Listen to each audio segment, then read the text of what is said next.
Allez, 2-3 minutes, le temps de distribuer les feuilles et on commence. Chers amis, ben voilà, on va donc commencer ce premier volet. Donc, on est 1 heure à peu près ensemble. Je vais essayer de faire une intervention de 45 minutes et puis on se laissera un quart d'heure de répondre. On commence à 20h45 pour jusqu'à 21h45. Et le thème, c'est effectivement cette grande première question, à savoir, cette Torah, on l'a reçue, mais en fait, on ne l'a peut-être pas simplement reçue de bonne grâce, elle nous a été quelque part imposée. C'est cette idée d'une réception un petit peu contrainte. Vous connaissez la phrase du parrain 3, je crois, ou du parrain 1, faire une offre qu'on ne peut pas refuser. Donc, c'est un petit peu une situation similaire. J'aimerais commencer par 2 citations qui vont qui vont faire allusion à travers leur humour propre, mais en tout cas, ils vont faire allusion à des choses qu'on va aborder ce soir. Une citation de Desproges, tout d'abord. Si vous parlez à Dieu, c'est que vous êtes croyant, mais s'il vous répond, c'est que vous êtes schizophrène. Et donc, on va aborder cette question, mais de quel titre on peut prétendre que Dieu nous parle à travers la Torah? Est-ce qu'on ne serait pas un petit peu schizophrène? Ceci dit, voilà, l'étude n'empêche pas, l'un n'empêche pas l'autre. C'est la question de la fiduciarité de la Torah, de l'autorité, quelle valeur on lui donne. Et puis une deuxième dans un autre style qui est de Rabbi Menachem Mendel de Kotz, ce grand rabbin chassidique du XVIIIe siècle, qui dit le Yetzer Hara, donc le mauvais penchant, le Satan intérieur en quelque sorte, ne travaille que sur une chose: enlever le point de Emet, le point de vérité, le point de Emet qui est en toi. Quand il y arrivera, il te laissera prier et étudier comme tu le veux, car du moment qu'il t'aura enlevé la vérité qui est en toi, peu lui importe ce que tu feras après. Je trouve cette phrase très, très puissante. C'est ce qu'on essaye de faire quelque part ce soir, se reconnecter avec ce point de Emet qui, par définition, qu'on est les seuls à connaître, puisque ce point de Emet est différent en chacun de nous. Notre point faible, notre point fort, peut-être que la force et la faiblesse, justement, ici, en ce point extrêmement secret de nous-mêmes se rejoint. C'est à chacun de le savoir. C'est à travers les textes, en tout cas, qu'ils peuvent éventuellement se révéler. Et c'est quelque chose qu'il ne faut pas faire seulement à Shavuot, j'imagine, mais en tout cas, Shavuot est la bonne fête pour essayer de se dire, voilà, toutes ces belles idées, ces textes, ces drachot qu'on entend chaque semaine dans les synagogues, ces études qu'on fait, etc. Finalement, en quoi elles résonnent en moi, en quoi elles me font grandir, en quoi elles me font progresser, en quoi elles me font aimer davantage les autres, la vie, tout ce qu'il y a d'aimable dans la vie, même s'il y a des choses qui le sont moins. Voilà, c'est ce point de émettre qu'on va essayer de partager ce soir. Mon intervention sera en 3 points. Le cœur, donc, c'est le texte de la situation de contrainte. Il y a un midrash pour ça, parfait, le midrash de Shabbat 88a qui exprime cette question dans toute sa contradiction. Donc, c'est avec lui qu'on commencera, ce que j'appelle le midrash de la montagne renversée. Vous connaissez ce midrash, mais on l'étudiera à nouveau frais ce soir. Et puis après, je compléterai voilà, par une espèce de 3D en allant me poser la question, finalement, le worst case scénario, le pire du pire imaginé par les sages, une fois cette Torah donnée, c'est quoi? Et d'imaginer ce worst case scénario qui se trouve dans la Bible nous fait comprendre justement quelle est la valeur de cette Torah. Vous avez les sources ici. Et puis, le troisième aspect, ce sera un peu différent, une autre perspective encore. J'irai chercher du côté de la théorie politique moderne, en particulier du côté de Thomas Hobbes, fameux politique qui a fondé quelque part la théorie politique moderne, parce qu'il s'inspire de la loi, il reprend énormément de choses qui sont tirées de la Bible. Les grands penseurs du XVIIe siècle étaient imprégnés de pensées bibliques, mais pour construire autre chose, une autre conception de l'autorité. Et ils ont eux aussi réfléchi sur la difficile cohabitation entre l'autorité de l'État et l'autorité d'une loi qui s'est dite jusqu'à leur époque transcendante. Et ce sera intéressant de voir comment Hobbes réfléchit, reprend des éléments bibliques, mais évidemment pour les tordre selon sa théorie.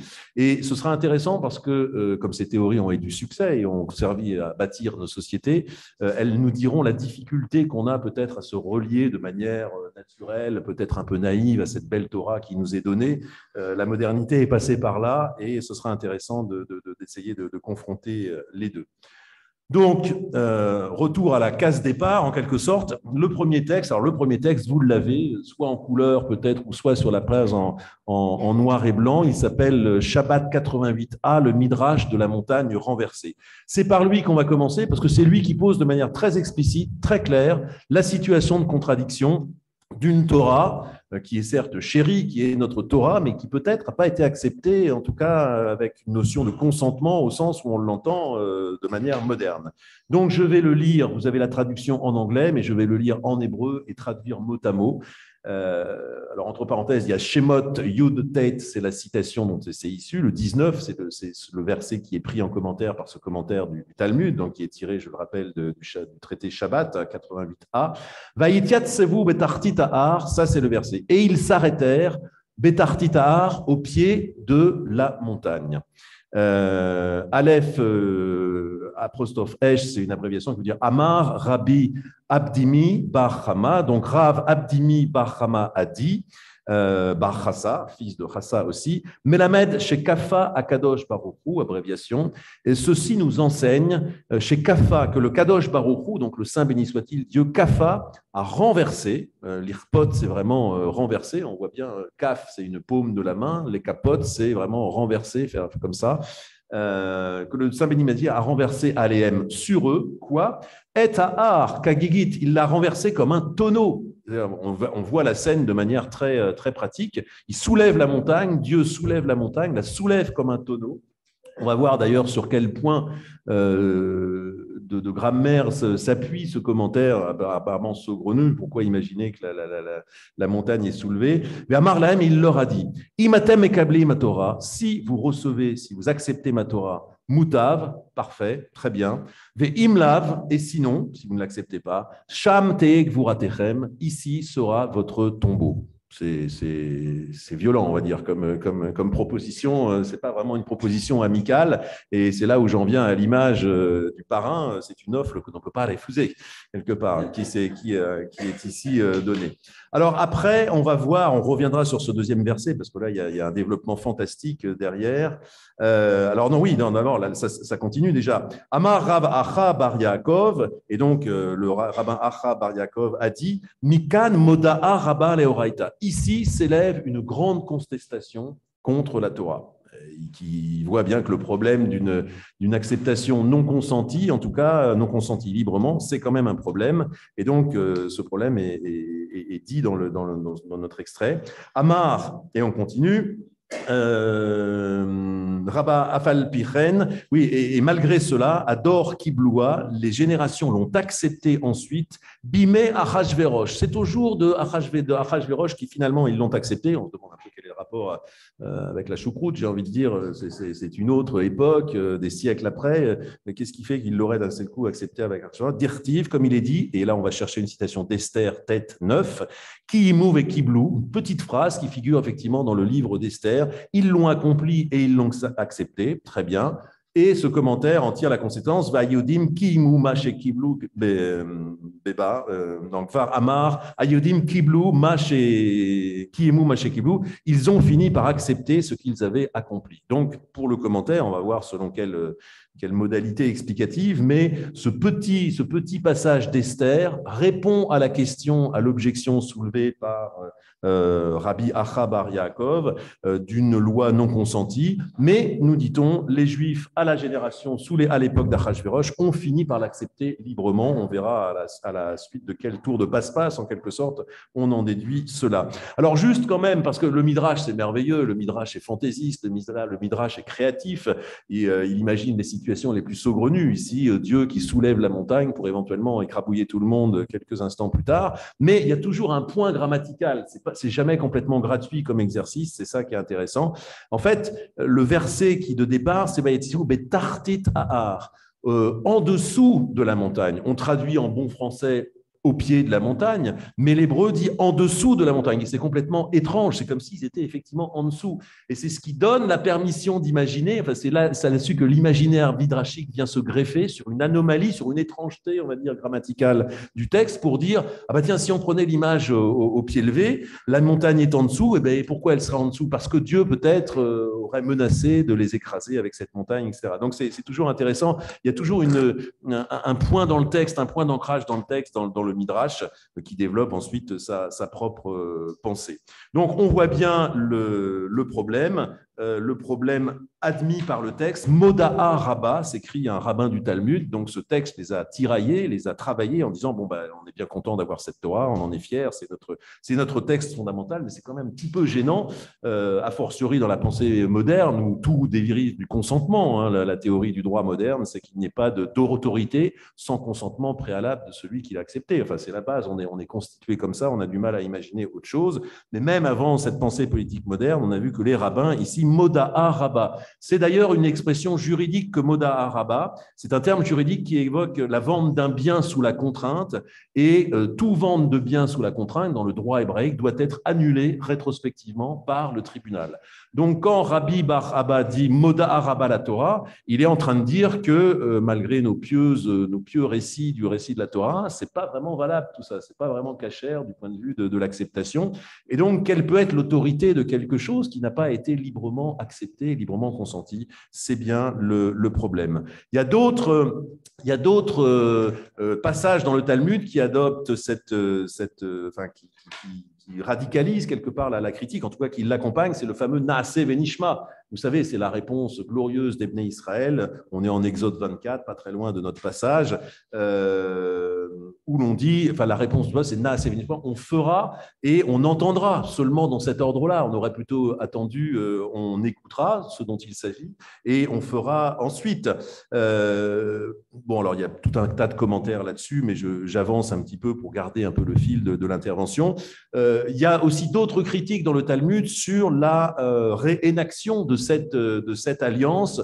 À Moab, quand Josué prend la suite de Moïse, il leur fait jurer à nouveau fidélité à la Torah. Et le Talmud prend argument de ça, Ishpia et Israël, il les fait jurer. Quelle est la valeur de faire jurer quelque chose à quelqu'un, au passage qu'ils n'avaient déjà pas accepté, mais là, il y a une situation de force. Donc, certes, la situation est un peu différente. Dans le premier cas, c'est Dieu qui s'impose. On peut concevoir qu'il a une autorité supérieure à tout autre homme, mais ça ne devait pas être facile non plus d'obéir à Moïse. Et ça dérange le Talmud, cette succession de réédiction de la Torah, mais toujours sur un mode un petit peu forcé. Alors, une première tentative de se dégager de cette contrainte, c'est un très beau midrash qui est intéressant aussi, qui dit que peut-être justement cette loi divine, les 10 paroles, en tout cas, il y a un partage entre la libre acceptation et l'enseignement dû à Moïse. On se dit que parmi les 10 commandements, il y en a 2 peut-être qui ont été édictés directement par Dieu au peuple, et que la suite, c'est Moïse qui leur a enseigné, qui est une façon de se dégager un petit peu du problème. Ce sont les versets que je vous ai remis là, c'est 20-14, voilà, après la page « Autre passage ». Ça permet de les relire ensemble. Le peuple vit les voix. Donc ça, c'est intéressant parce qu'on voit, là, il y a une visibilité de la situation. Ve'et alapidim et les flammes. Les tonnerres, ve'et kol hashofar, ve'et ha'ar hashen, vayar ha'am vayanou. Et le peuple se tint à distance, donc il a peur, ce peuple, et il dit à Moïse, c'est le verset 15, que ce soit toi qui nous parles, et nous pourrons entendre, mais que Dieu ne nous parle pas, nous pourrions mourir. Là, donc, on voit que les commentaires qui ont été donnés essayent de se dégager de cette soumission totale. Soumission partielle, il y a eu, les Bnei Israël auraient eu accès quelque part par leur propre compréhension aux 2 premiers commandements. Je suis l'Éternel ton Dieu qui t'ai fait sortir d'Égypte. Et l'autre commandement, c'était tu n'auras pas d'autre Dieu que moi. Donc tout le monde aurait pu vaguement comprendre. Mais après, les Bnei Israël eux-mêmes se sont tenus à distance parce qu'ils avaient peur de mourir tout simplement. Donc ils ont délégué la situation à Moïse. C'est pas un commentaire flamboyant qui dénoue totalement le problème, mais on voit qu'il y a une tentative de sortir un petit peu en scindant un peu les responsabilités. Certains commandements dits directement à Dieu, au peuple, et acceptés en tant que tels, et le reste, une procédure de transmission. Au passage, c'est un peu ça quand même le génie de la tradition, c'est de concevoir la Torah comme un don, mais surtout comme une situation de transmission. Hein, je vous rappelle ce premier verset des Pirkei Avot, magnifique, qui dit Vemoshe kibel Torah mi Sinaï, et qu'on traduit habituellement Moïse a reçu la Torah au Sinaï. Une information factuelle, j'allais dire presque inintéressante, tellement elle suit le déroulé.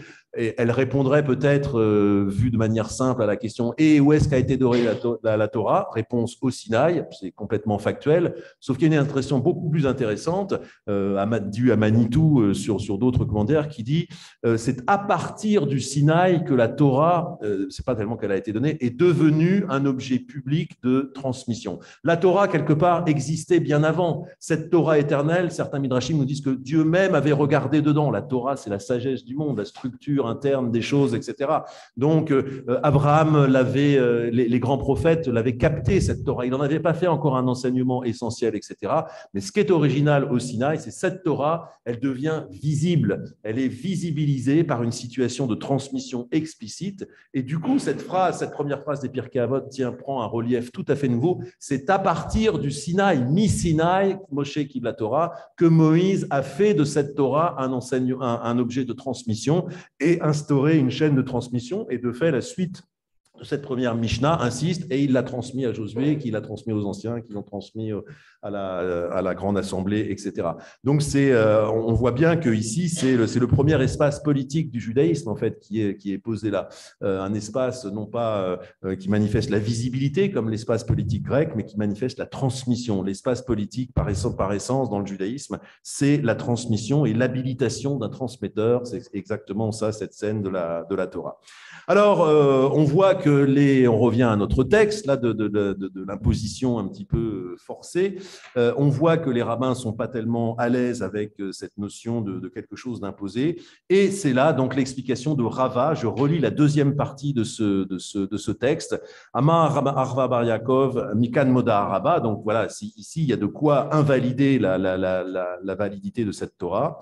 Amar Rabba, Afal Pichen, mais et pourtant, Ador Kibloua, la génération suivante l'a reçu, Bimé Achashverosh, au temps d'Achashverosh, comme il est dit, Kiyemu ve Kiblou. Et là aussi, le commentaire de Rava se base sur une inversion. On aurait plutôt attendu Kiblou ve Kiyemu. Ils l'ont accepté, les Kabel, et ensuite ils l'ont agi, cette Torah, ils l'ont.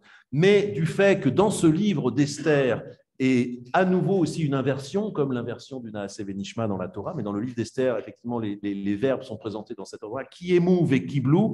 En fait, Rava prend appui sur cette bizarrerie, effectivement, grammaticale pour dire, mais voilà, c'est la preuve que entre le Sinaï et cette génération d'Achashverosh, ils étaient dans Kiemu, il l'accomplissait, etc. Mais Achashverosh, Kiemu, c'est donc bien de là dont on part. Ve Kiblou, c'est le mot final, Ve Kiblou, ils l'ont bel et bien accepté et l'acceptation se fait ici. Donc vous allez me dire, c'est bien joli, ça résout, je dirais de manière purement formelle, le lapin soulevé par ce Moda'a Rabba, cette objection, mais du coup on se pose la question de qu'est-ce qui ferait que, particulièrement à la génération d'Achashverosh, ils l'auraient accepté. Pourquoi ils ont mis autant de temps à l'accepter? Qu'est-ce qui peut-être même rendait impossible de faire autrement que de l'accepter de manière forcée? Et qu'est-ce qui est la particularité de cette génération d'Achashverosh qui fait que là, il y aurait eu un peu plus de réflexivité, un peu plus de recul pour finalement, effectivement, générer une acceptation totale. Alors, c'est intéressant, ici, il y a tout un tas de commentaires. Je ne vais pas citer tous au nom de leurs auteurs, parce qu'il y en a beaucoup, mais ça s'inspire de passages du Talmud, du Midrash Rabbah, de différents passages. En fait, les commentateurs insistent sur le fait que ce qui faisait… y a une différence majeure entre la situation de la Torah et la situation d'Achashvérosh. C'est que dans la Torah, on était souverain politiquement, quelque part, il y avait, voilà, alors qu'on ne l'était pas on n'était pas à au temps d'Achashvérosh, donc qui est ce roi alors mythique, hein, on ne sait pas trop qui c'est. Assuérus, on a du mal à dater l'histoire d'Esther, 4e siècle, 5e siècle, 3e siècle, on ne sait pas trop, mais en tout cas, ça reprend des éléments de l'Empire perse. Enfin, tout ce qui est, les historiens considèrent que c'est extrêmement précis, le fonctionnement de la cour est extrêmement précis, on a du mal à le dater, etc., mais en tout cas, les éléments de contexte sont, eux, tout à fait crédibles et authentifiés.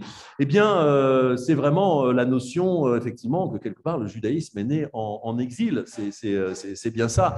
Dans une situation où on est totalement souverain, où on est face à la souveraineté divine, peut-être qu'on n'a pas tellement de recul pour faire autre chose qu'accepter, mais c'est quand des éléments essentiels nous manquent, et la souveraineté politique est certainement l'un d'entre eux, alors on voit les choses différemment, alors on bénéficie de marges différentes pour pouvoir apprécier finalement le bienfait de cette Torah et pouvoir se le donner à soi aussi comme un objet spirituel intéressant et pas simplement de l'accepter comme une loi civile quelque part qui nous tombe du ciel.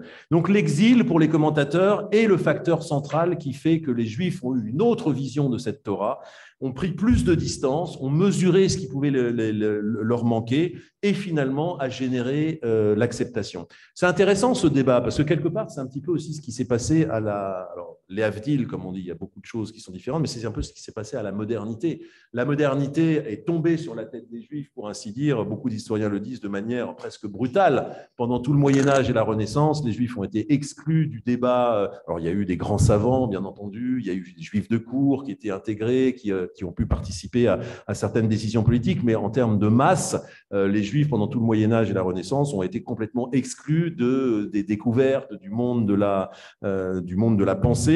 Et donc la modernité est venue soudainement dans un monde du ghetto, où justement, qui était un monde non comparatif. Il n'y avait pas le choix dans un ghetto extrêmement étroit de respecter la halakha, la Torah. Enfin, la Torah était la donnée de base, alors que la modernité a créé une situation comparative et donc une réflexion peut-être plus grande aussi sur la Torah. À partir d'un moment où un juif en tant qu'individu a la liberté de tracer son chemin dans la société et dans des nouveaux espaces qui maintenant l'acceptent, dans l'administration, dans l'industrie, que sais-je, faire ce qu'il veut, etc., et qu'il n'est plus obligé de respecter la Torah quelque part, et justement se pose la question de quelle est la valeur du respect de la Torah, donc un surcroît de réflexion. Donc quelque part, c'est intéressant cette analyse de la différence entre la situation du Sinaï et la situation d'Achashvérosh, qui justement, en créant un manque, une sorte d'aliénation politique, en tout cas, dans ce manque de souveraineté politique, a créé quand même la possibilité d'une appréciation positive de la Torah.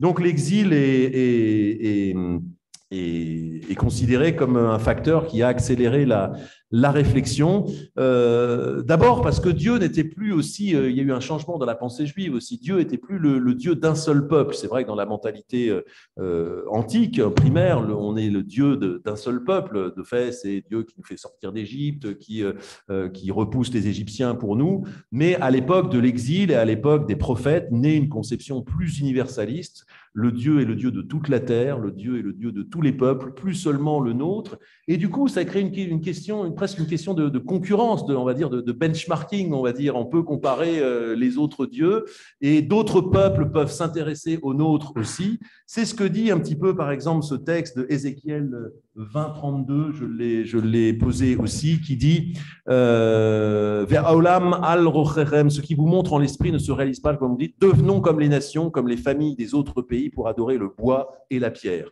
En exil existe certainement la tentation de s'assimiler complètement, de devenir comme les autres peuples. Mais quelque part, il faut partir de cette possibilité de base pour apprécier tout le reste et pour apprécier justement le contraire, le fait de dire « Ah non, non, non, moi je ne veux pas ressembler aux autres peuples, je ne veux pas m'assimiler, je ne veux pas adorer le bois et la pierre, c'est la Torah que je veux. » Mais ce mouvement quelque part de réaction il n'est rendu possible que par la possibilité d'une assimilation totale. C'est ce point que soulignent beaucoup de commentateurs. Et Ezra, par exemple, c'est l'un des passages que je vous ai donné aussi, Ezra 10, 3, qui nous montre, disent les commentateurs, que la communauté précisément a voulu se ressaisir dans cette possibilité de l'assimilation, qui au passage n'était pas si mal, parce que finalement les familles ont retrouvé des emplois, elles ont prospéré, on le sait bien, le pouvoir perse n'était pas si contraignant que cela, mais au contraire, la communauté a voulu réagir et se constituer en communauté d'alliance. C'est ce que dit donc ce passage Ezra 10.3, Veata nirchat brit le'Eloheinu. Maintenant, c'est nous qui allons conclure une alliance. Alors, la suite n'est pas terrible, parce qu'elle dit l'engagement de renvoyer toutes ces femmes et les enfants nés d'elles. Ça, c'est effectivement les takanot d'Ezra qui ont demandé, au nom d'une pensée un peu de la pureté, il était de culture lévitique, il appartenait à ce milieu des Lévites, de séparer les couples mixtes, en gros, pour refonder une communauté, pensait-il, plus conforme.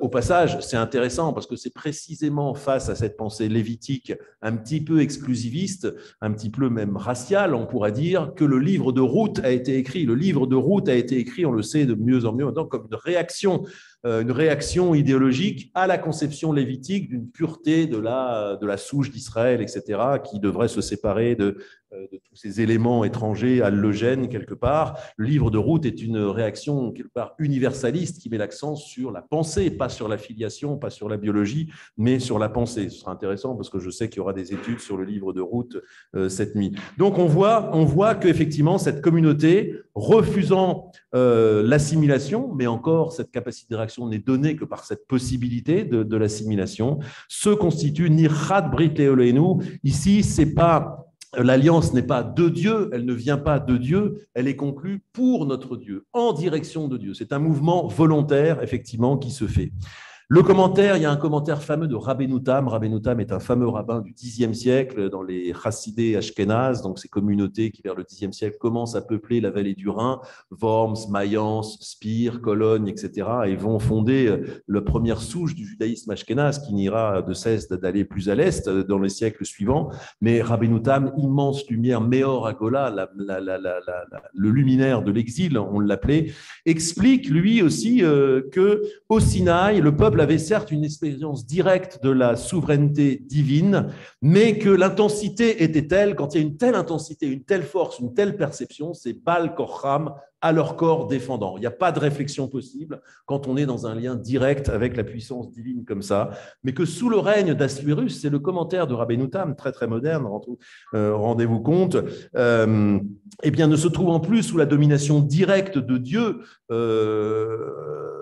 ni sous la férule des prêtres ou des lévites, etc. C'est de leur propre gré, mita atam, de leur propre pensée, qu'ils ont accepté. Et alors, c'est marrant parce que Rabbeinu Tam conçoit la possibilité de cette prise de conscience par la conscience du miracle. Et ça, en fait, c'est l'un des rares commentaires qui nous dit pourquoi ce serait précisément à la génération d'Achashvérosh et pas à une autre génération. C'est que les Juifs de la génération d'Achashvérosh étaient conscients du miracle d'avoir été sauvés, mimakom acher, comme le dit le texte, d'un autre lieu. Vous le savez, la particularité du livre d'Esther, c'est qu'on n'y trouve absolument pas le nom de Dieu, et c'est donc à travers l'action des hommes, l'action en particulier évidemment d'Esther, mais donc il y a une sorte de providence divine secrète qui manipule, enfin, ou qui est à la base de l'inspiration des hommes, et c'est un miracle encore plus grand quelque part que ce processus caché.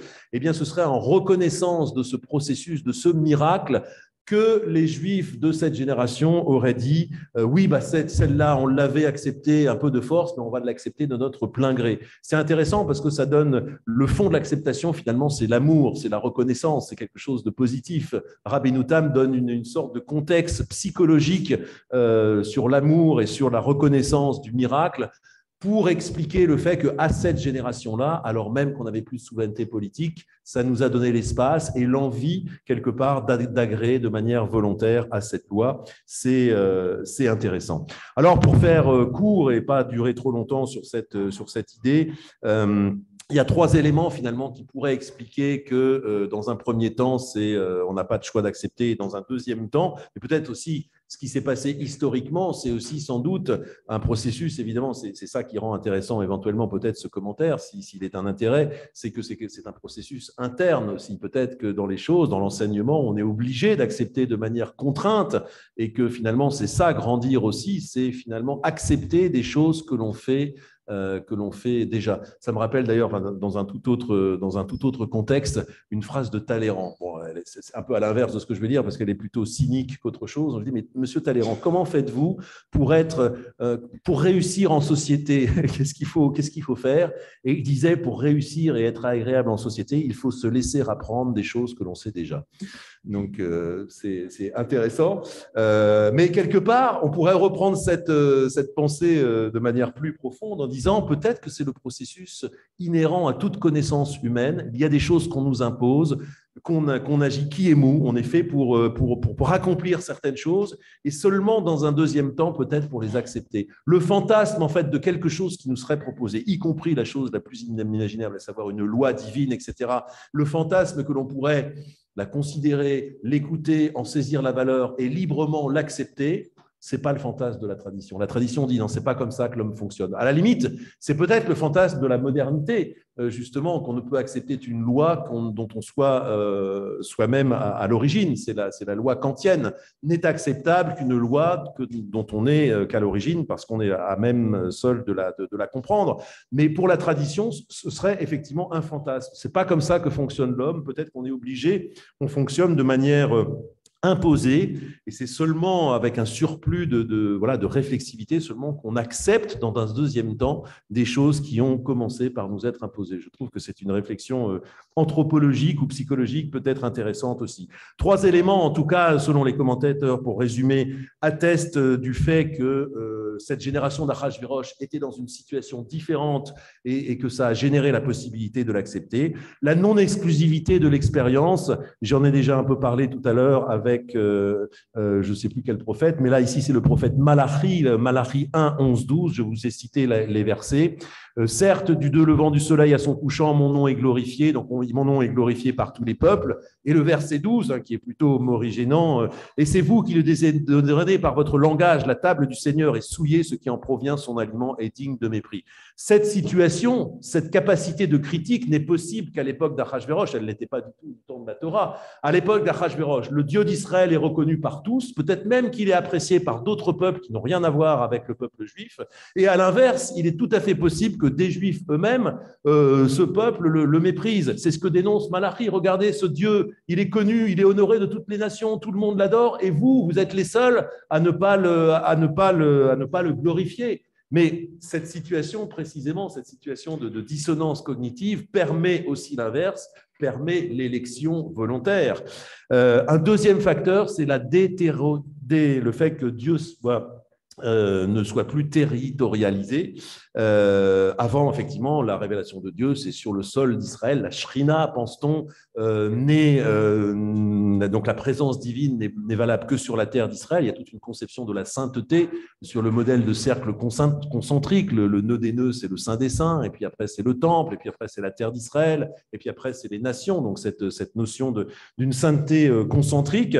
Eh bien, le prophète Jérémie, juste un petit exemple parmi d'autres, j'en ai rappelé la source aussi, 29:7, travaillez enfin à la prospérité de la ville. C'est Jérémie qui s'adresse aux exilés. Incroyable comme pensée, plutôt que voilà, battez-vous, séparez-vous et revenez d'Ardar en Israël pour construire l'unique endroit où vous pourrez adorer Dieu. Eh bien non, travaillez enfin à la prospérité de la ville où je vous ai relégué. Igleti etrem shama. Alors, bien sûr, le fond de la pensée, c'est qu'il s'agit de revenir. On ne va pas se contenter, on ne va pas se satisfaire de cette situation d'exil, mais en attendant, Jérémie dit bel et bien que Dieu est partout, il va vous chercher là où vous êtes. Les circonstances historiques ont fait que vous êtes déportés, que vous êtes exilés. Pas de souci, ce n'est pas la fin de l'histoire, il y a un retour possible Et donc, ce Dieu n'est plus non plus territorialisé, il n'est plus seulement attaché à un seul peuple, il est visible et apprécié, voire par tous les peuples.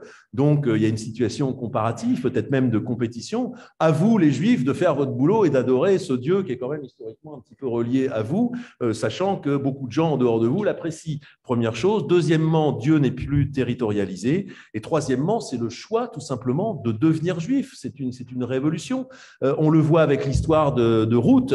Ruth arrive, alors Ruth est donc qui est une réaction sur une pensée un petit peu raciale, on va dire effectivement d'Ezra et Néhémie, qui sont les deux grands leaders du retour, etc., qui ont fait tant de choses importantes, notamment de populariser cette Torah par l'instauration d'une lecture 3 fois par semaine, etc., etc., mais qui sur le plan, on va dire, sociétal, était plutôt avait cette pensée raciale de pureté, parce que de la culture sacerdotale porte en elle cette obsession un peu de la pureté, et Ruth qui réagit, et cette capacité finalement de choisir le judaïsme alors même qu'on n'est pas juif par filiation. C'est ça la révolution de la Torah, et ça, ce n'est possible seulement qu'effectivement qu'à la génération d'Achashvérosh, c'était absolument pas possible dans la situation de base de donation du Sinaï, qui par définition ne concernait que les juifs à ce moment-là, et qui se sont fait porteurs de la loi.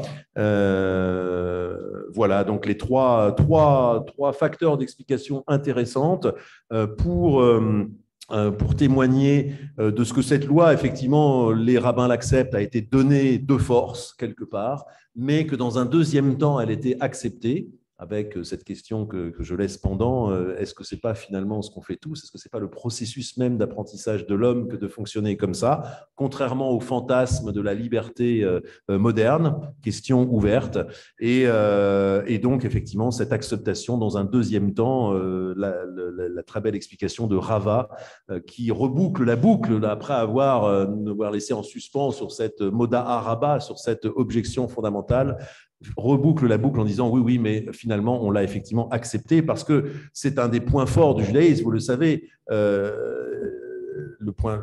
judaïsme défend la liberté de choix. La Torah est censée s'adresser à des personnes adultes et censée être comprise. Évidemment, le judaïsme libéral, à la modernité, insistera sur cette idée fondamentale de l'assentiment. Il n'y a pas de validité de la loi sans un assentiment quelque part, en tout cas.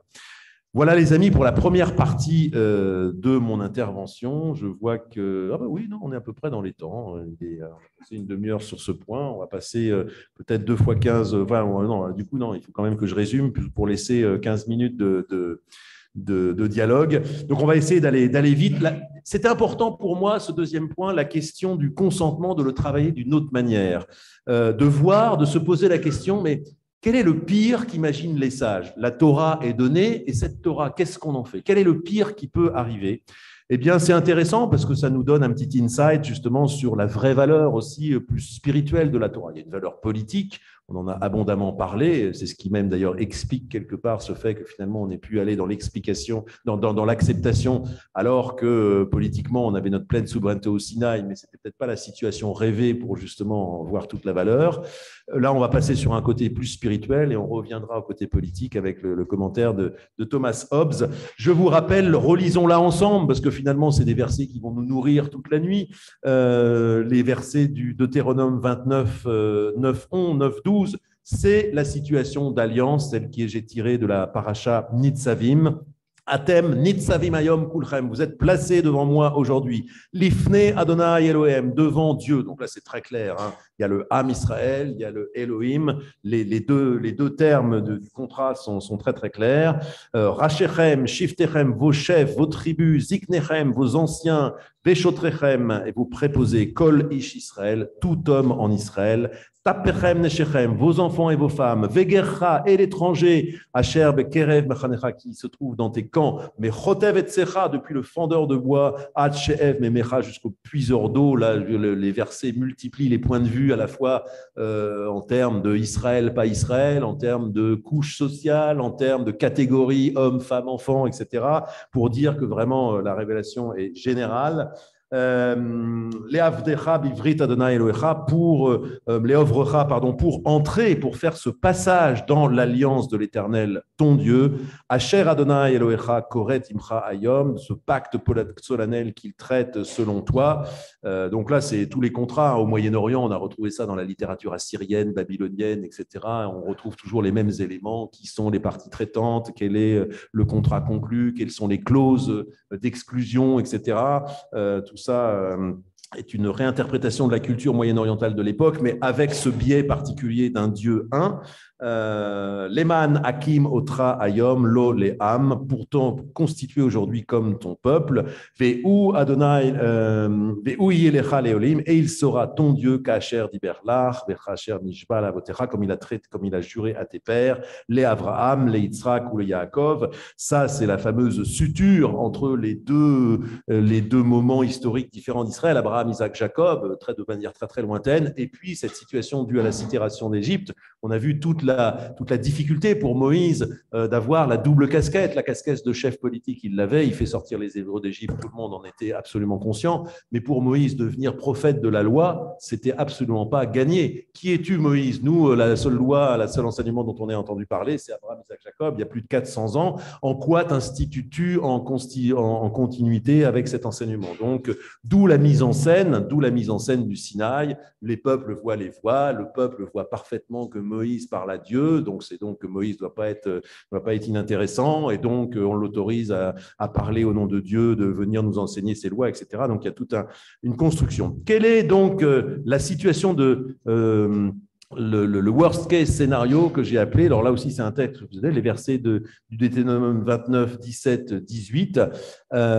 C'est intéressant, c'est tout à fait intéressant. C'est le pire imaginé de cette loi. Une fois cette loi donnée, on va le lire ensemble. Penyesh Bachem Ish Oisha. Il se pourrait que parmi vous se trouve un homme ou une femme, Shevet, une famille, enfin une tribu, Asher Levavo Pone Ayom Me'im Adonai Eloheinu, une tribu qui s'est déjà quelque part détournée de l'Éternel. Donc voilà, un homme, une femme ou une tribu ou une famille qui se trouve actuellement dans la situation d'alliance, et elle est au pied du mont Sinaï, elle est un petit peu obligée de faire comme tout le monde, elle est obligée de regarder la montagne et de dire ah oui, c'est la Torah qui nous est donnée, etc.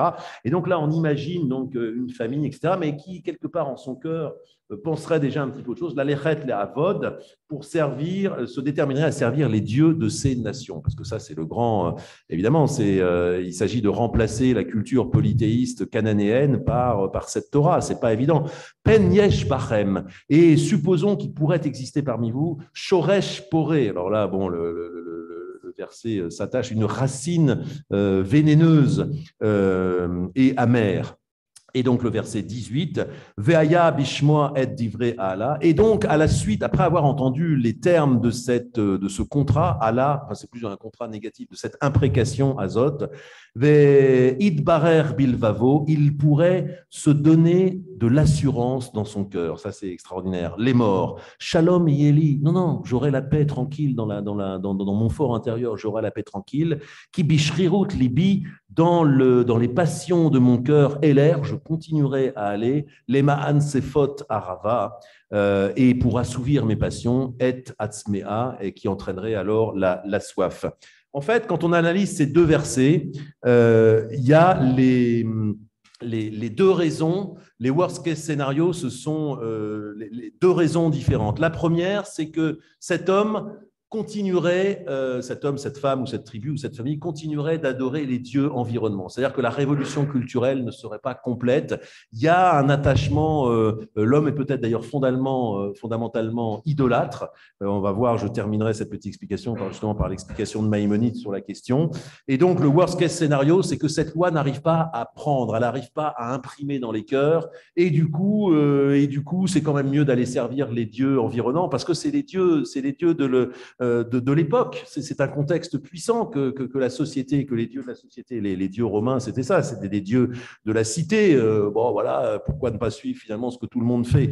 Donc ça, c'est la première version. Mais là où on voit quand même qu'il y a une révolution spirituelle voulue dans la Torah, en tout cas, c'est ainsi que les sages l'ont analysé, c'est le deuxième aspect, c'est le verset 18. La pire situation en dehors de l'adoration, de finalement continuer d'aller adorer les autres dieux, c'est la dissonance cognitive intérieure. Le pire du pire, ce serait vraiment de faire semblant d'accepter ces lois, parce qu'on serait obligé, quelqu'un aurait compris que c'était intelligent de le faire et de respecter un, mais au fond de son cœur, de continuer à se dire c'est pas grave, il y a des mitzvot, je vais les faire, c'est pratique le judaïsme, on sait que si on fait ça, on coche les cases, c'est bien, on est un bon juif, etc. Mais quand même, dans mon cœur, je vais continuer dans la sécurité de mon cœur, dit le texte, je vais continuer de faire mes petites envies et d'en faire qu'à ma tête, etc. Ça paraît bien inoffensif comme danger, mais en fait, c'est ce qu'il y a de plus profond et de pire, parce que là, on est sur le point de émettre de Rabbi, non pas Nachman de Bratslav, mais de Mendel Menachem de Kotz, que j'ai cité, le point de émettre. On est le seul à le connaître, celui-là. On sait très bien où ça fait mal, où ça fait du bien en nous-mêmes. Eh bien, il est là, ce point de émettre frontalement, facialement, respecter la loi, aller à la synagogue, faire ce qu'il faut faire, tout ça, etc. Mais finalement, ne pas prendre cette Torah suffisamment au sérieux pour l'imprimer sur son cœur et se changer soi-même. Ça nous parle à tous, parce que c'est tout ce qu'on essaye de faire et c'est tellement difficile. Mais je trouve que ce passage est très, très beau. Et finalement, le pire scénario, ce n'est pas encore la situation sociale ou politique d'adorer d'autres dieux, etc., l'idolâtrie. Non, le pire scénario, c'est que finalement, cette loi n'arriverait pas à impacter nos âmes et nos cœurs. C'est bien de ça qu'il s'agit. Alors, on pourrait aller plus loin dans le commentaire, mais là, pour le coup, il nous faut avancer. Je conclurai juste quand même ce point-là par Maïmonide, qui, vous savez, dans le Guide des égarés, propose une théorie des mitzvot, une théorie de la loi absolument transcendante. Enfin, il en propose plusieurs, mais une en tout cas historique, en disant que la loi est un compromis génial justement entre ces deux versets, quelque part, entre le verset 17 et 18. L'homme est fondamentalement idolâtrique. Oui, il a besoin d'aller sacrifier son petit mouton. Oui, il a besoin de monter sur une petite montagne. Tout ce qui dépasse dans la nature, un petit monticule, un petit bois sacré, une petite achéra, etc. Il a besoin de faire son petit sacrifice, etc. C'est inévitable. Et donc, la Torah, la grande sagesse de la Torah, selon Maïmonide, ce ne serait pas d'avoir dit non, mais tout ça, c'est des bêtises, oubliez tout ça, à la place, on met une Torah. Non, c'est de prendre en compte ça. C'est que là où il y avait 40 000 lieux de culte, autant de lieux de culte que d'impulsion du cœur, etc. Ah, ce bois-ci, tiens là, peut-être que ça va marcher, peut-être que je n'ai pas fait assez de bénédiction, il faut que j'en refasse une petite supplémentaire, etc. On simplifie tout ça, un culte centralisé à Jérusalem, fini les bois sacrés innombrables de la terre d'Israël, fini les collines variées, nombreuses et toujours plus attirantes de telle ou telle, de la Galilée et autres, etc. Un seul lieu, Jérusalem, une seule fois dans l'année, enfin plusieurs fois dans l'année, mais en tout cas, les Shlosh Regalim, et Kippour, où on prononcera le nom de l'Éternel une fois. La Torah prend acte de l'idolâtrie fondamentale de l'homme, mais la simplifie et la réduit à une unité chacune. J'aime beaucoup, alors on est d'accord ou pas d'accord avec cette théorie, mais en tout cas, c'est une théorie très, très intéressante de Maïmonide, qui quelque part fait fond sur les deux versets là qu'on vient d'étudier ensemble, à savoir le pire du pire, ce serait de continuer à assouvir son cœur sans en rien changer soi-même finalement. Voilà. Alors, il nous reste un petit quart d'heure pour aborder le troisième point. On est parti de cette tension entre une loi imposée mais finalement acceptée en deux temps. On a vu comment le narratif de la tradition sur cette difficile question. On a vu quel est le pire scénario possible qui serait finalement de ne pas faire cette loi quelque chose de spirituel, qui ne peut pas faire cette loi une vérité interne. Il y a la vérité sociale, il y a la vérité politique, mais elle s'adresse aussi à chacun d'entre nous. Et là, on est les seuls à pouvoir avoir accès au point qui est intéressant. Et là, je reviens sur quelque chose de plus politique, de plus historique aussi, et de plus actuel quelque part. Pourquoi la mentalité moderne a du mal quand même finalement avec cette notion d'obéissance. On sait que Spinoza, les penseurs modernes ont fustigé les religions comme justement des systèmes coercitifs à l'encontre de la liberté. En fait, tout ça a un point de départ, c'est effectivement que les modernes, j'entends par les modernes, la pensée moderne qui prend son essor à la fin du XVIIe siècle et qui se prolonge avec les Lumières, la pensée moderne redonne une définition totalement différente de la liberté. On le sait, la liberté était un statut statut connu des anciens. La liberté chez les Grecs, c'était un statut politique, mais c'était un statut extérieur. C'était pas une possibilité personnelle, etc. On était libre ou on ne l'était pas. On était libre quand on était dispensé des moyens de subsistance. C'est pour ça qu'on avait des esclaves, d'ailleurs. Donc voilà. Après, il y a eu une évolution de l'histoire de la liberté qui, avec Paul, d'ailleurs, le christianisme, mais Saint-Augustin aussi a beaucoup participé à cette histoire, puis d'autres penseurs, ont fait de la liberté un foyer de possibilités individuelles. La capacité interne, c'était plus un statut politique objectif, la capacité interne à choisir entre le bien et le mal. Il y a la meilleure historienne, c'est Hannah Arendt là-dessus, qui a des pages magnifiques sur l'évolution du concept de liberté. Et voici que les modernes mettent l'estocade finale. Chez Rousseau, par exemple, c'est plus un statut politique, c'est plus juste la capacité de choisir des options, etc. C'est l'essence même de l'homme. L'homme est essentiellement libre ou il n'est rien. C'est la fabrique même de l'homme que d'être libre. Et donc, évidemment, culturellement, historiquement, les religions deviennent dans le viseur. Les religions sont visées comme autant de systèmes coercitifs qui promeuvent l'obéissance. J'ai beaucoup écrit sur la pensée de Spinoza là-dessus. Je ne vais pas y revenir ce soir. On va essayer de faire autre chose, justement, qui dit, voilà, tout ce ramdam, ces colottes ou vrakim, là, justement, ces voix, ce chauffard grandissant, ces éclairs, etc. Tout ça, c'est de la mise en scène. La Torah n'a absolument rien de métaphysique. Moïse n'est absolument pas un prophète pourvu de capacités géniales. Les prophètes, qui justement avaient été au centre des théories médiévales chez Maïmonide, chez tous les penseurs juifs et aussi pour les penseurs arabes, le prophète était le sommet de la vertu humaine. Il conjuguait et c'est pour ça qu'il était le destinataire de la loi. Pour la pensée moderne, froide, objectivante et neutralisante, tout ça, c'est du pipeau, c'est du narratif. La Torah n'est censée que susciter l'obéissance. C'est un système politique comme un autre qui vous dit vous faites ceci, vous faites cela, vous obéissez, vous êtes une communauté politique, les Hébreux, c'est ça votre loi, terminé. Tout le reste, toute la métaphysique, c'est quelque chose de surajouté. Donc, on en est là. Et donc, c'est intéressant parce que c'est une thèse qui a été achetée avec un succès incroyable. Enfin, dans toute cette pensée éventuellement anti-religieuse, on est encore sur ces eaux-là, sur ces visions de la liberté comme essentiellement attentatoires à la liberté. Et c'est tout simplement intéressant, j'ai trouvé intéressant de le voir chez Thomas Hobbes, qui factuellement est le fondateur de la pensée politique moderne. Et de voir comment justement il réfléchit à cette loi. Et c'est d'autant plus intéressant qu'en fait, il la nie pas. Il ne dit pas, non, la loi biblique, c'est obsolète. Il en prend toute l'importance, mais il change des choses fondamentales pour arriver à la question moderne de la loi. Et donc, c'est intéressant de le vivre à travers son système. Alors, un petit rappel rapide sur qu'est-ce qu'a fait, qu'est-ce qu'a pensé, qu'est-ce qu'a écrit et en quoi Hobbes est important. Bon, c'est une petite gageure quand même, hein, parce que, évidemment, de nombreux et brillants et savants penseurs, Pierre Manant, d'autres, qui ont écrit sur la question. Hobbes est l'inventeur d'abord ce qu'on appelle l'état de nature. Toutes les pensées politiques modernes se posent la question du contrat social et opposent un état de nature, donc dans lequel l'homme serait livré à lui-même. Et cet état de nature, il faut en sortir parce que sinon, ça se passe très mal pour des raisons différentes suivant les penseurs. Et donc, pour atteindre l'état social, c'est ça les constructions modernes. Thomas Hobbes, John Locke, Rousseau ont satisfait à cette description d'un état de nature, hein, qui était leur théorie à eux, et pour attester, pour raconter la sortie de l'état de nature et dire voilà ce que doit être la société. Pour Hobbes, qui est le premier à inventer cette idée d'un état de nature, l'état de nature, c'est la guerre de tous contre tous. La citation de Plaute, hein, homo homini lupus, l'homme est un loup pour l'homme. C'est ça qui se passe dans la nature. Chaque homme est pourvu d'un ce qu'on appelle un conatus, une volonté de survivre, de s'imposer.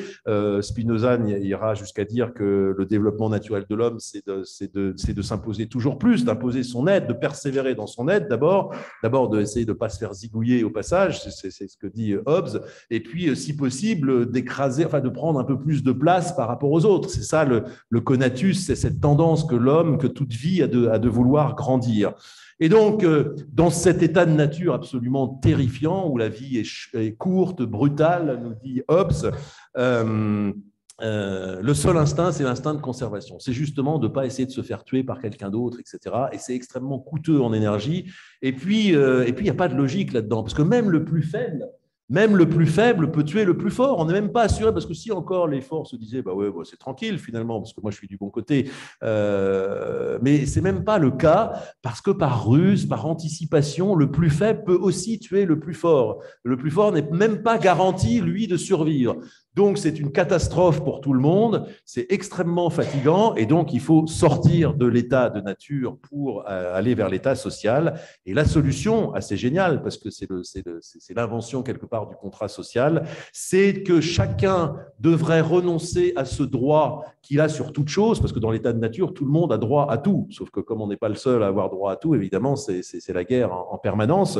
Le jus in omnia, disait Hobbes, le droit sur tout. Voilà ce qu'on est dans l'état de nature. Mais la solution, c'est que chacun se retire totalement de son droit et le transfère à un grand personnage extérieur qu'on appelle le souverain, que Hobbes a appelé le Léviathan, c'est le titre de son ouvrage principal, le Léviathan. Le Léviathan, c'est ce souverain politique à qui tout le monde, après s'être retiré de son droit, extrêmement fatigant et protecteur de rien du tout, le délègue collectivement, mais ça ne marche que si tout le monde le fait collectivement. Finalement, s'il y en a un qui garde son petit droit dans son coin, ça ne marche pas. C'est une fiction, on est d'accord, mais c'est une fiction qui a servi à construire des systèmes politiques tout à fait authentiques.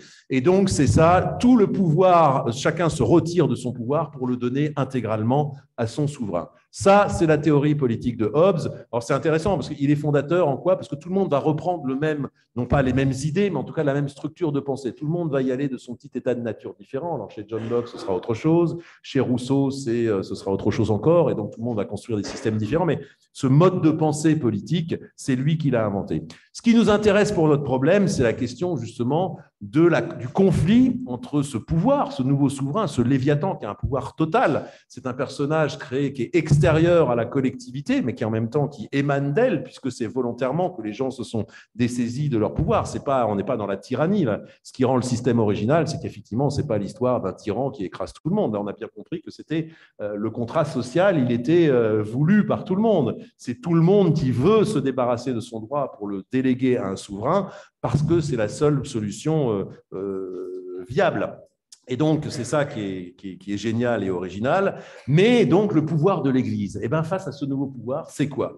Et Hobbes est d'une clarté absolue sur les questions. Quelle est la source de l'autorité des Écritures? Dans un nouveau système où c'est le Léviathan qui détient le pouvoir politique, qu'est-ce qu'elle nous dit, cette autorité des Écritures? Parce qu'on les prend au sérieux. Hein. Hobbes n'est pas du tout un mécréant, un esprit fort ou un esprit comme il y en aura.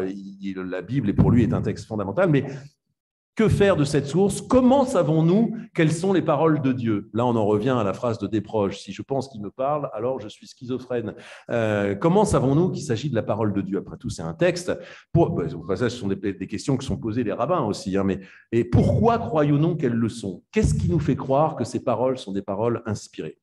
Alors, la clé pour Hobbes, et là, c'est la séparation totale d'avec la pensée rabbinique, mais on voit que cette pensée est séduisante parce qu'on aurait tendance un petit peu naturellement à penser, nous les modernes, comme ça. La clé de l'autorité, c'est que seuls ceux qui ont entendu la voix de Dieu en direct sont tenus d'obéir. Voilà. Les autres ne disposent pas d'un témoignage fiable. La croyance n'est pas un fondement suffisant. Quand on reprend ce mode de pensée, c'est absolument puissant. Hobbes restreint l'autorité d'une loi à sa situation d'énonciation. Il y a eu peut-être effectivement un moment qui s'est passé, on ne sait pas trop quand, mais supposons qu'il s'est passé, le Sinaï. Il y avait des gens autour. Eux, ils ont le droit de dire qu'ils ont entendu la voix de Dieu. Eux, c'est fiable. Tous ceux qui n'étaient pas là, c'est du pipeau. C'est pas du pipeau, c'est du témoignage, mais ce témoignage n'est pas fiable. Il va falloir ramer pour prétendre que c'est fiable. La croyance, par ailleurs, n'est pas un phénomène suffisant. C'est pas parce que j'ai envie de croire qu'effectivement mes glorieux ancêtres étaient au Sinaï, et ça, à la limite, on peut l'accorder. Oui, il y a une situation réelle historique, mais la croyance, c'est pas un élément suffisant aussi pour faire aujourd'hui, pour faire de manière automatique en disant, voilà, c'est la Bible, elle parle, etc. Donc, c'est un argument assez dévastateur, parce que Hobbes, encore une fois, ne prétend pas que la loi de Dieu n'est pas supérieure à tout. Il aimerait croire que la loi de Dieu, il n'en fait pas quelque chose d'inintéressant. Il vaut mieux obéir à Dieu qu'aux hommes pour Hobbes, mais son argument est simple et dévastateur. Croire que Dieu a parlé à des hommes, ce que nous dit la Bible, c'est croire que ces hommes disent la vérité, c'est donc croire des hommes, finalement.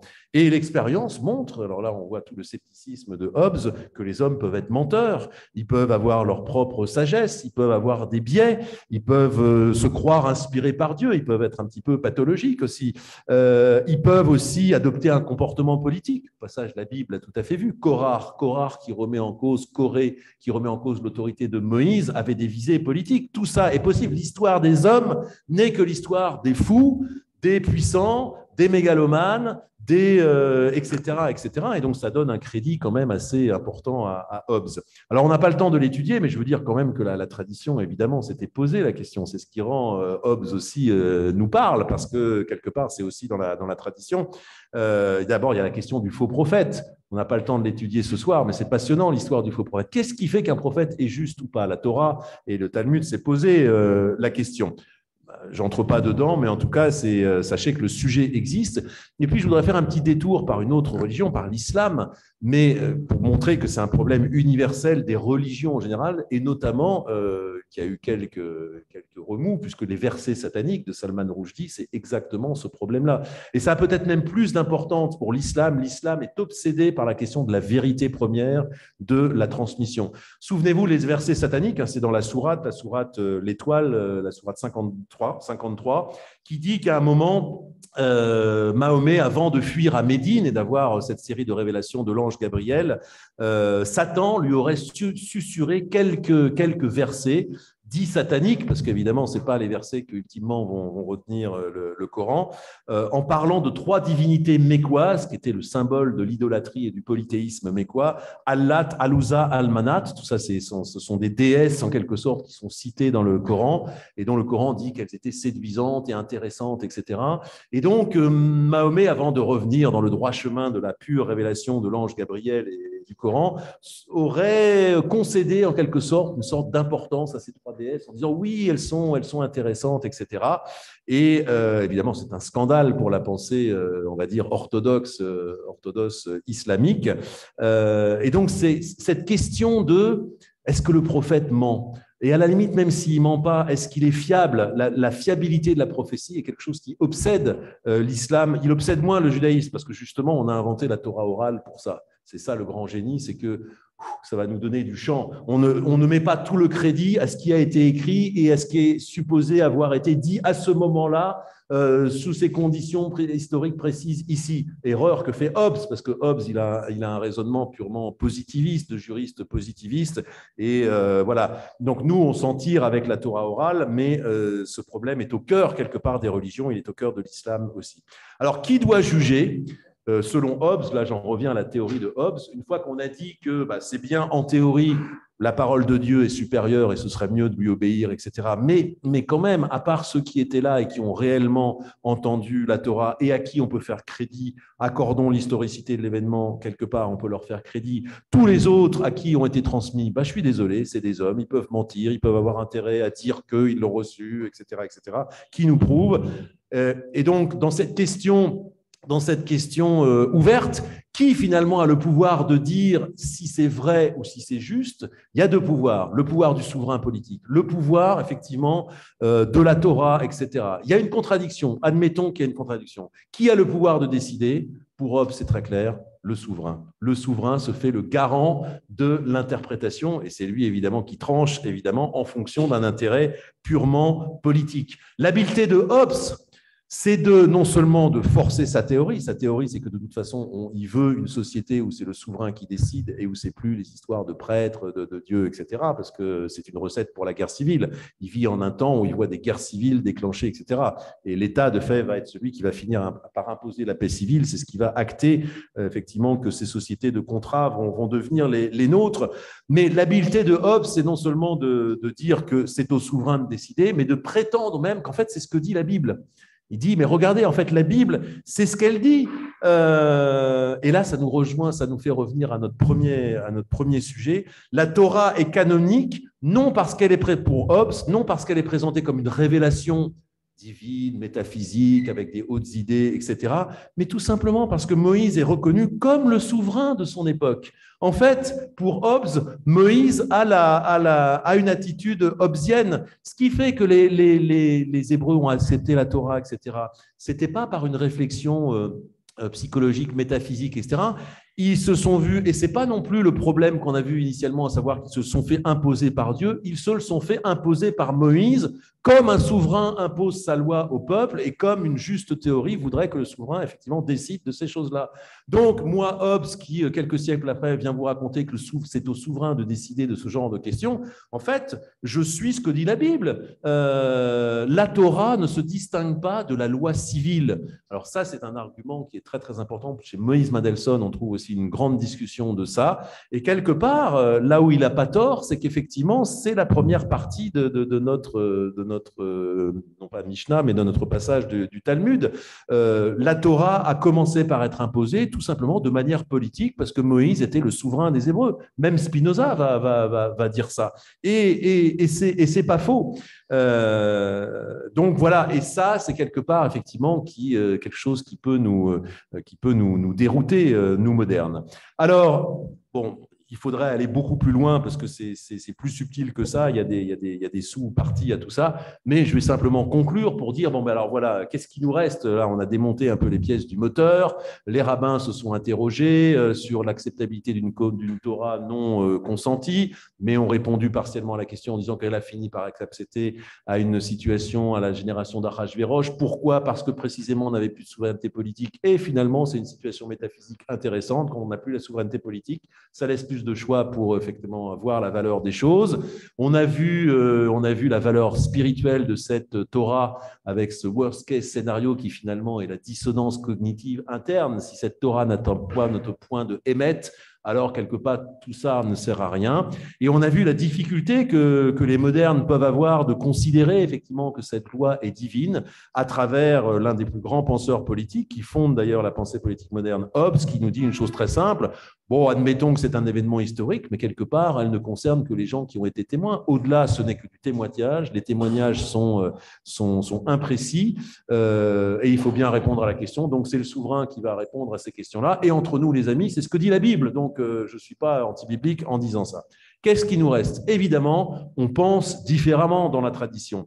Il y a un certain nombre, on ne va pas dire que Thomas Hobbes pense faux, ce serait une injure envers cet immense penseur, mais de fait, la tradition juive défend d'autres idées qui vont sans doute être reprises par nos intervenants ce soir. Qu'est-ce qui va pas pour nous dans la présentation de Hobbes? D'abord, la restriction de la loi au contexte d'énonciation et à la situation de témoignage, c'est quelque chose qu'on n'admet pas, parce que s'il y a une chose auquel on croit, c'est à la transmission. On a dit que finalement, la situation... Et c'est intéressant de commencer par la Mishnah des Pirkei Avot, parce que ce qui se passe, d'accord, c'est la révélation d'une loi, mais ce n'est pas tant la révélation d'un objet nouveau métaphysique qui s'appellerait la Torah. D'abord parce que d'une part, il y a plein d'autres midrashim qui disent que la Torah, elle était là. La Torah, c'est une structure mentale. C'est pas un texte particulier, la Torah. C'est une sagesse, c'est une manière de recul par rapport au monde pour dire que ce monde est fondé sur des valeurs, etc. Que c'est pas juste factuellement des atomes qui s'accrochent les uns à les autres et qui donnent les formes qu'on a. Il y a quelque part un plan. Bon, voilà, c'est pour simplifier. Donc la Torah existait, mais ce qui se passe, c'est une situation de transmission. Donc, évidemment, Hobbes ne croit pas ça. Il pense qu'effectivement, il y a un objet nouveau là qui vient. Hein. Mais nous, on croit que effectivement, c'est juste une situation de transmission qui se dit là. Et qui dit situation de transmission, dit départ de la transmission. On croit que ce texte, il circule de génération en génération. Il est amendé, il est interprété par les générations et qui vient jusqu'à nous, non pas à travers le mensonge, non pas à travers toutes les suspicions effectivement que Hobbes soulève, mais que moyennant effectivement une étude précise, connaître le texte, des transmetteurs authentifiés, ça a une valeur. Cette Torah, elle a une valeur encore aujourd'hui. Et c'est la fameuse théorie, et c'est ça le génie des rabbins, de dire que chaque voix, chaque jour, une voix nouvelle monte du nom du mont Sinaï et nous parle. Et c'est ça l'invention de la loi orale. Le dogme, s'il y avait un seul dogme dans le judaïsme, c'est effectivement que 2 Torotes ont été révélées. La Torah, c'est un pluriel irrégulier qui apparaît une seule fois dans la Bible. Et là aussi, l'oreille des rabbins se secoue en disant « Ah bon, Torah au pluriel ?» Mais qu'est-ce que ça veut dire? Ça veut dire que 2 Torahs nous sont nés, la Torah chez BLP, la Torah chez Birtav, la Torah écrite, c'est le texte, et lui, voilà, il est limité, etc. Et la Torah chez BLP, c'est tout ce qu'on pourra dire à partir du texte. En gros, c'est même pas le... c'est tout ce qui est potentiel, tout ce qui est tout le je cherche le terme. C'est pas seulement le commentaire du texte écrit, c'est tout l'implicite de ce texte. Et l'implicite, il est différent à chaque génération parce que les cultures sont différentes et les implicites donc sont différentes. Et la grande force, c'est de dire que ça, ce qui est le commentaire postérieur du texte, en fait, a été révélé au même moment que la Torah écrite. Ce serait trop facile de dire il y a une Torah écrite, bon, puis après, effectivement, les hommes se sont amusés, ils n'arrêtent pas de parler, etc. Non, la force du dogme, c'est même contre-intuitif, c'est de dire que tout ce qui sera dit à la suite, tout ce qu'on va dire ce soir, tout ce qui sera dit demain à Copernic, etc., c'est la Torah, ça a le même statut de révélation que la Torah écrite. Et là, on voit la puissance. C'est ça qui fait éclater la conception étroite du positivisme juridique façon Hobbes, à savoir, non, la loi, elle est valable que pour que le moment où elle a été édictée et que pour ceux qui l'ont entendue. Donc, c'est évidemment ça qui nous sépare et qui nous permet de faire circuler cette Torah. Voilà, et qui nous permet de dire, mais j'en conclurai là parce que voilà, je crois que c'est vraiment l'heure. Aforba va aforba, quitte découle là-bas. C'est une phrase en araméen d'un des rabbins de la Mishneh du Pirkei Avot qui nous dit retourne là et retourne là, car tout s'y trouve. Seule l'invention de la Torah orale nous permet de dire ça. Il y a une étude passionnante de Moshe Albertal qui évoque de manière tout à fait sourcée, historique, les différents statuts du Sefer Torah. Avant le Sefer Torah, c'est vrai que ça avait un statut pas tellement différent de la manière dont un juriste se servirait aujourd'hui d'un code civil. Alors, le code civil, il l'a appris à travers ses études, mais peut-être qu'il n'a pas tout mémorisé tout. Quand un cas juridique se pose, boum, il est sur son étagère, il le décroche, il va vérifier l'article, il donne la formulation exacte. Donc, un livre cher, un livre pieux, un livre essentiel à sa pratique, mais basta, une fois qu'il a sa réponse, il retourne on ne va pas l'étudier pour le plaisir de l'étudier. La Sefer Torah avait vraisemblablement ce statut au départ, à savoir le statut d'un témoignage, quelque chose d'important, qui disait des choses précises dont on ne se souvenait pas forcément, etc. Donc, de temps en temps, on allait le consulter. Mais la révolution orale a fait de ce texte bien autre chose. Un texte qu'on étudie pour le plaisir, un texte qui contient tout. Et évidemment qu'il ne contient pas tout. Quand on lit, il y a plein de trous. Mais justement, c'est ça la Torah orale. Nous allons combler les trous. Et tous les trous que nous allons combler, tout ce que nous allons dire de tout ce qui manque de la Torah, eh bien, fait partie intégrante de la révélation elle-même. C'est incroyable comme boucle, on dirait une boucle à la échelle. Savoir, on commence par remonter un escalier et on se retrouve... voilà, c'est exactement ça, la Torah orale. C'est censé être le commentaire postérieur, mais en fait, c'est le commentaire de la révélation elle-même, bien qu'évidemment, il soit postérieur. Donc voilà un petit peu ce génie qui nous permet de sortir effectivement d'une conception qui nous parle, la conception moderne. Nous ne pouvons accepter qu'une loi que dont nous sommes l'auteur, la loi kantienne. Évidemment, on ne croit pas ça. On croit que l'hétérogénéité existe dans la tradition, mais c'est assez astucieux ce système d'acceptation en 2 temps. C'est pas qu'on va prétendre qu'on aurait l'intelligence suprême pour effectivement admettre quelque chose de complètement extérieur. Peut-être que ça passe pas comme ça. Peut-être que ça passe par le fait qu'on soit contraint. Peut-être que l'homme fonctionne, c'est Renan qui disait une phrase qui fait frémir, hein, la soumission est la base du perfectionnement. Bon, évidemment, heureusement qu'on pense plus ça, c'est un peu violent comme phrase, mais les anciens l'ont pensé, peut-être que ça commence comme ça, et que c'est seulement dans un deuxième temps qu'on conçoit les choses, qu'on les admet. Je trouve que c'est très puissant comme idée. Et puis, donc, cette invention de la loi orale qui nous permet de desserrer une conception positiviste trop étroite et une conception historique trop étroite qui nous ferait dire que, bah oui, cette Torah, elle a été donnée dans le temps, mais c'est juste un événement historique. Il n'est pas possible qu'elle soit transmise et qu'elle ait la même valeur divine aujourd'hui parce que, désolé les gars, mais le témoignage intermédiaire est suspect. La notion d'une Torah orale réinvestie à chaque génération, réinterprétée, fait exploser cette étroitesse et c'est tout le génie de cette Kabbalat de Torah dont c'est juste le premier point ce soir, chers amis. Merci pour votre écoute.